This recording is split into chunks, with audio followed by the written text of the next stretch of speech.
प्रिय साथियों नमस्कार। हमारी YouTube चैनल में आपका स्वागत है।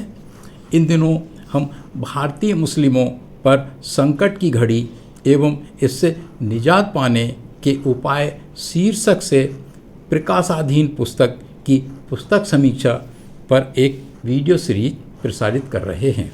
पुस्तक को प्रकाशित करने के उद्देश्यों एवं महत्व के विषय में हम प्रथम एपिसोड में चर्चा कर चुके हैं। यहाँ एक बात और बताना चाहेंगे कि हम मुस्लिम समस्याओं पर पहले भी कई वीडियो सीरीज प्रसारित कर चुके हैं। पर्दे पर उभरे आई बटन को दबाकर आप इन वीडियो सीरीज को देख सकते हैं।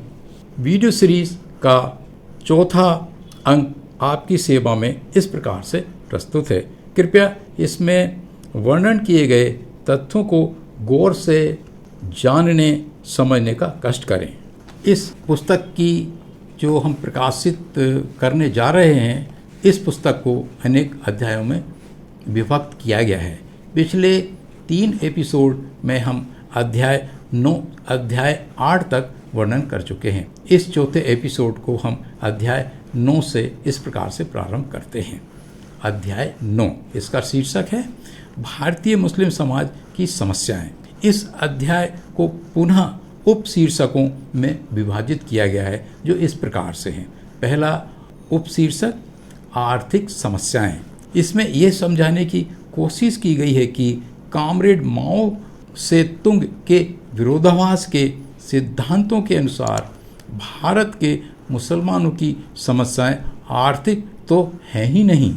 हमें मुस्लिमों को यह जो भारी गरीबी, मुफलिसी, बदहाली आदि समस्याएं सच्चर समिति की रिपोर्ट के अनुसार दिखाई देती हैं, वे समस्याएं नहीं हैं। मूल समस्याओं, जिसको माओ से तुंग की भाषा में प्रधान विरोधाभास प्रिंसिपल कंट्राडिक्शन कहते हैं, का असर रिजल्टेंट है। अर्थात ये जो मुस्लिमों में गरीबी, मुफलिसी, बदहाली की जो समस्या है उसके मूल में कुछ और ही है। ये जो समस्या है उसका एक असर है, उसका एक रिजल्टेंट है। इन दलीलों को साबित करने के लिए इस उप अध्याय में ढेर सारे अनछुए चौंकाने वाले तथ्यों को उजागर किया गया है। दूसरा उपशीर्षक ऐतिहासिक समस्याएं। समस्याओं के मूल कारणों की पहचान करने के लिए इतिहास में जाना अनिवार्य होता है। इन बातों का खुलासा यहाँ किया गया है। साथ ही भारतीय उपमहाद्वीप में मुस्लिम इस्लामिक गौरवशाली इतिहास, उसकी महान उपलब्धियों, महान देनों को किस प्रकार से मिटाया जा रहा है, दूषित, डिस्टॉर्ट किया जा रहा है, उसकी महान सकारात्मकता, पॉजिटिविटी को नकारात्मकता, नेगेटिविटी में परिणित किया जा रहा है। इन बातों का दस्तावेजी सबूतों के साथ वर्णन किया गया है। इस बात पर दस्तावेजी तौर पर प्रकाश डाला गया है कि भारत में इस्लाम मुगलों के आक्रमण से कई सदियों पूर्व व्यापक पैमाने पर आ गया था।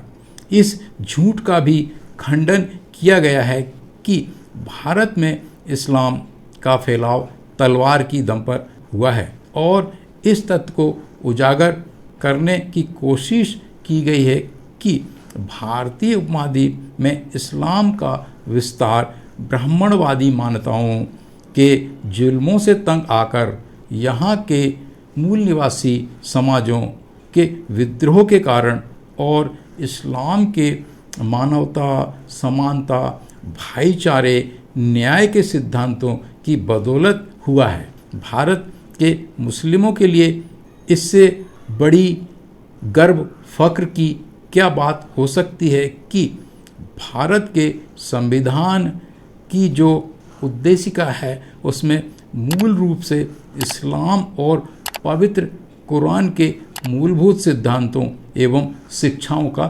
समावेश है। न्याय, समता, बंधुता एवं स्वतंत्रता का उप अध्याय तीसरा, सांस्कृतिक, आध्यात्मिक, आस्था संबंधी समस्याएं। इस प्रकार की समस्याएं भारत में बड़ी ही जटिल प्रकार की समस्याएं मानी जाती हैं। इस उप अध्याय में यह बताने की कोशिश की गई है कि भारत की मुस्लिम जनसंख्या वास्तव में इस देश के मूल निवासियों इंडिजिनस पीपुल्स में से ही है, लेकिन मात्र सांस्कृतिक, आध्यात्मिक एवं आस्था संबंधी भिन्नताओं के कारण उन्हें पराया, बाहर का, एलियन और तुच्छ माना जाता है तथा नफरत, हिंसा, भारी जानो माल की हानि का शिकार होना पड़ता है। भारत का मुस्लिम बुद्धिजीवी वर्ग इन मामलों में सच्चाइयों को उजागर करने में असफल रहा है। इस हिमालयी सच्चाई को भी कि स्वयं उच्च जातीय शासक वर्ग सवर्ण हिंदू डीएनए परीक्षण संबंधी अनुसंधान के अनुसार विदेशी नस्लें हैं। उप अध्याय 4 सांस्कृतिक राष्ट्रवाद के हमले की समस्याएं। इस उप अध्याय में यह समझाया गया है कि मुस्लिमों के लिए ये समस्या एक मीठे और धीमे जहर की तरह से है, जो आसानी से ना तो दिखाई देती है और ना ही समझ में ही आती है, किंतु इसके दुष्परिणाम पूरी कौम के लिए आत्मघाती होते हैं। यहाँ विस्तार से यह समझाया गया है कि किस प्रकार से भारतीय शासक वर्ग सांस्कृतिक राष्ट्रवाद एवं सांस्कृतिक राष्ट्रवाद के असंवैधानिक एजेंडे की आड़ में शासित वर्गों, खासकर धार्मिक अल्पसंख्यकों के अंतर्राष्ट्रीय मानवाधिकारों, संवैधानिक अधिकारों का हनन कर रहा है और धीरे धीरे उनकी अस्मिता, पहचान, आइडेंटिटी को ही समाप्त कर भारत में पुरोहितवादी, अधिनायकवादी राज्य की स्थापना करने को आमादा है। यहाँ विस्तार से यह भी बताया गया है कि इस सांस्कृतिक राष्ट्रवाद की आड़ में भारत के संविधान की किस तरह से धज्जियाँ उड़ाई जा रही हैं। उन तथ्यों पर भी प्रकाश डाला गया है कि भारत व भारतीय उपमहाद्वीप में ये जो आतंकवाद की हाय तौबा है, उसका मूल कारण यही सांस्कृतिक राष्ट्रवाद है और इस सांस्कृतिक राष्ट्रवाद के एजेंडे को चलाना है।